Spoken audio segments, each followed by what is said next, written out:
श्री शिवाय नमस्तुभ्यम दोस्तों, जय माता दी। सबसे पहले तो आप सभी को आने वाली शारदीय नवरात्रि की ढेर सारी शुभकामनाएं।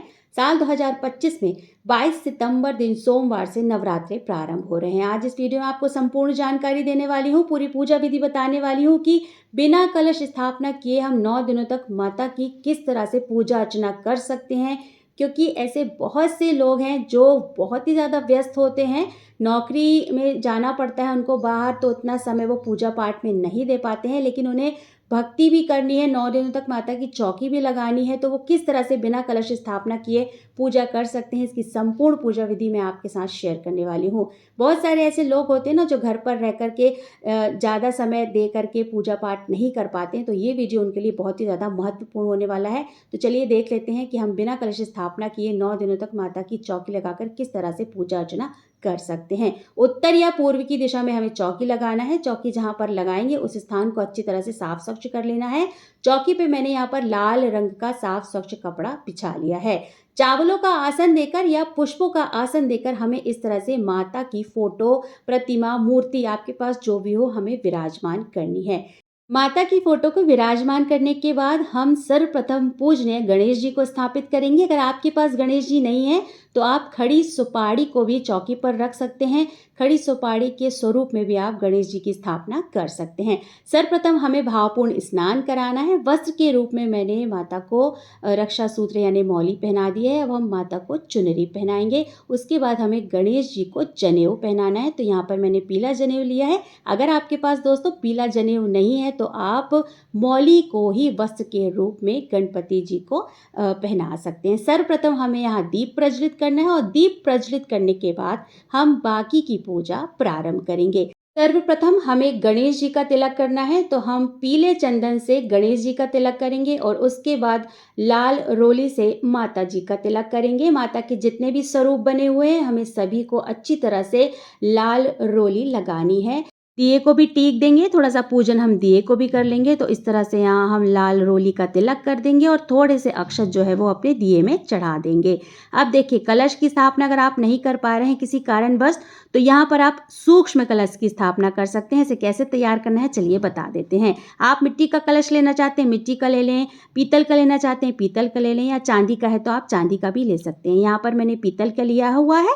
सबसे पहले हमें कलश के कंठ पर इस तरह से मौली लगानी है। कंठ को कभी भी खाली नहीं रखना है। इस कलश में हम शुभता का प्रतीक यानी स्वास्तिक बना लेंगे, क्योंकि हमारे लिए स्वास्तिक बहुत ही ज़्यादा शुभ माना जाता है। अब इस कलश को हमें कंठ तक भरना है, खाली नहीं रखना है। सबसे पहले हमें इसमें थोड़ा सा गंगा जल डालना है और उसके बाद साफ स्वच्छ जल हम इस कलश के अंदर भर देंगे।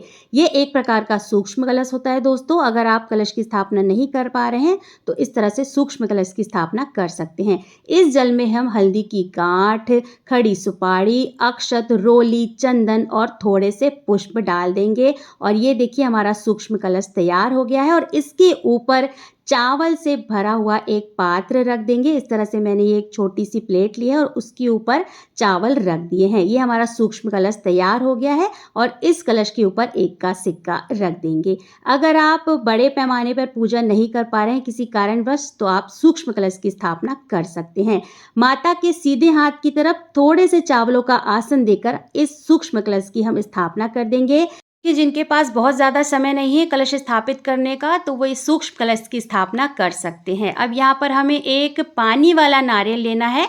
शुद्ध जल से हम इसमें छींटे मार देंगे और इसमें मौली लगाकर माता की चौकी के पास ही रख देंगे। तो इस तरह से मैंने माता की फोटो के पास रख दिया है।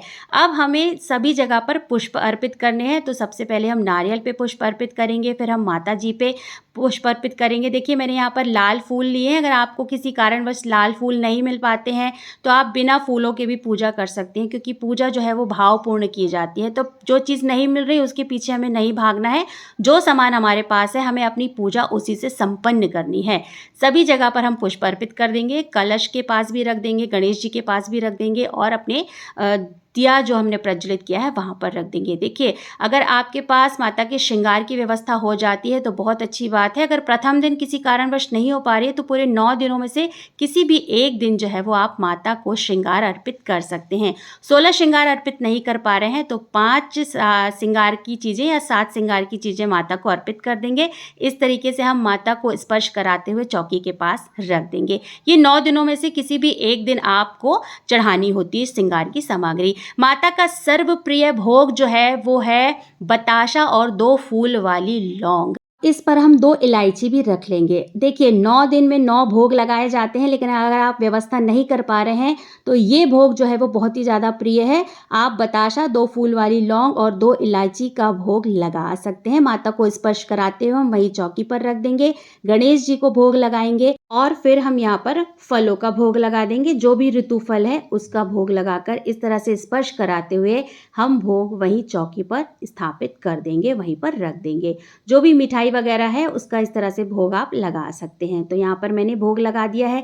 देखिए, बताशे का भोग ना 9 दिनों तक लगाया ही जाता है और 2 फूल वाली लौंग का ये विशेष जो है वो भोग कहलाता है। तो अगर आप 9 दिन 9 भोगों की व्यवस्था नहीं कर पा रहे हैं तो आप बताशे और 2 फूल वाली लौंग और इलायची का भी भोग लगा सकते हैं। और यहाँ पर हम थोड़ी सी दक्षिणा रख देंगे। इस दक्षिणा को जिस दिन मतलब दशहरा होता है या नवमी होती है, जिस दिन भी आपके घर पूजा होती है, जब आप कंजक वगैरह करते हैं तो इसमें और दक्षिणा मिलाकर के ये हम कन्याओं को दक्षिणा दे सकते हैं। धूप दीप दिखा देंगे इस तरह से।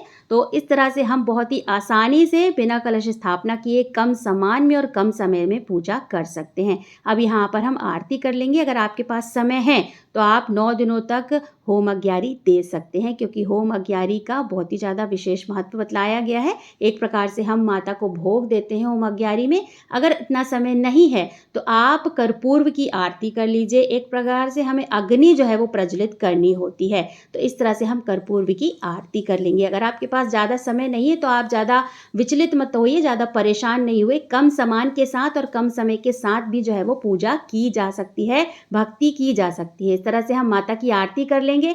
हमारे जीवन में ना सब कुछ जरूरी है। काम काज भी जरूरी है, व्यवसाय भी जरूरी है, नौकरी भी जरूरी है, पैसा कमाना भी जरूरी है, लेकिन हमें साथ में भक्ति भी करनी है। भक्ति को नहीं छोड़ना है, क्योंकि सब कुछ उनका ही दिया हुआ है। तो भक्ति में रह करके अन्य कार्य किए जा सकते हैं। छोटे रूप में भी पूजा की जा सकती है, कम समय में भी पूजा की जा सकती है, कम सामान के साथ भी पूजा की जा सकती है, लेकिन आपको भाव पूरा रखना है। बस अपने भाव को कम मत करिएगा। इस तरह से हाथ जोड़कर प्रार्थना करेंगे कि हे माता रानी, 9 दिनों के लिए आपकी चौकी लगाई है, आप अपना स्थान ग्रहण करें। 9 दिनों तक हमें अपनी पूजा करने दें, अपनी सेवा अर्चना करने दें, अपनी भक्ति करने का हमें मौका दें। इस तरह से हाथ जोड़कर पूजा में की गई त्रुटि के लिए हम क्षमा याचना मांगेंगे। यहाँ पर आरती भी हो गई है, भोग भी लगा दिया है। अब हमें जल का जो है वो भोग अवश्य लगाना है। जो हमने आरती की थी उसमें 3 बार इस तरह से आचमनी कर देंगे, यानी साफ स्वच्छ जल जो है वो उसके छींटे मार देंगे। स्थापना वाले दिन जैसे कि हम पूजा करते हैं, चौकी लगाते हैं ना, उस दिन थोड़ा सा समय लगता है, फिर बाकी दिन समय उतना नहीं लगता है। बाकी दिन तो हम जैसे अपनी नित्य पूजा करते हैं वैसी ही पूजा कर सकते हैं। शाम को जब आप बाहर से घर आए तब आप हाथ पाँव मुंह धुल करके अच्छे से वस्त्र आदि बदल करके आरती कर ले, और जो घर पर आपके पास भोग पे रखा हुआ है, कुछ मीठा वगैरह या कुछ ड्राई फ्रूट्स रखे हैं या कुछ भी ऐसी चीज़ रखी है जो भोग लगाने योग्य है, आप आरती करके उसका ही भोग लगा दें। लेकिन आपको 9 दिनों तक दोनों टाइम जो है वो आरती करनी है और भोग लगाना है। इतना तो आपको करना ही पड़ेगा, क्योंकि उन्हीं का दिया हुआ सब कुछ है, तो इतनी भक्ति और इतनी सेवा तो बनती ही है। वैसे भी दोस्तों, हम तुच्छ इंसान भगवान की क्या ही सेवा कर सकते हैं, माता रानी की क्या ही सेवा कर सकते हैं, क्योंकि उनकी सेवा करना तो बहुत ही ज़्यादा कठिन है। लेकिन इतना तो हम कर सकते हैं ना, जितना हमारे हाथ में है उतना हम कर सकते हैं, क्योंकि भगवान जो है ना वो हम भक्तों का भाव देखते हैं। भाव की कमी नहीं करना है, भाव पूरा रखना है। भक्ति भाव में कमी नहीं रखना है। सामान में कमी हो सकती है, समय में कमी हो सकती है, लेकिन एक भक्त की अपने भगवान के प्रति भक्ति भक्ति भाव कम नहीं होना चाहिए। कम सामान ज़्यादा सामान भगवान नहीं देखते हैं, ठीक है दोस्तों।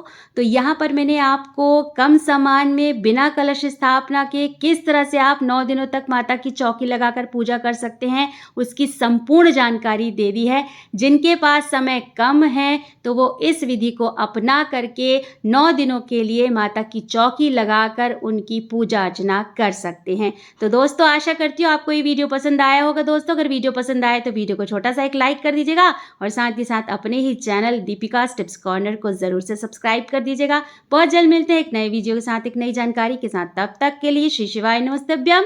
धन्यवाद दोस्तों।